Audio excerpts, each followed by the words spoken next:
Hey everyone, in this video, I'll show you how to use vehicle motion cues to reduce motion sickness on iPhone. Let's get started.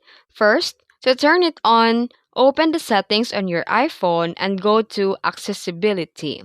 Now scroll down and tap Motion. Tap the Show Vehicle Motion Cues and turn it on. You'll start seeing a small animated dots on your screen that move with the vehicle's motion.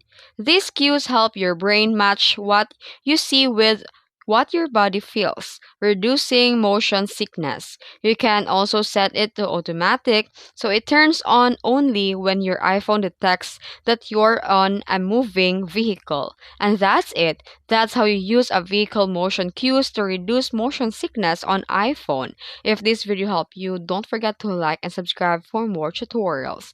Thanks for watching.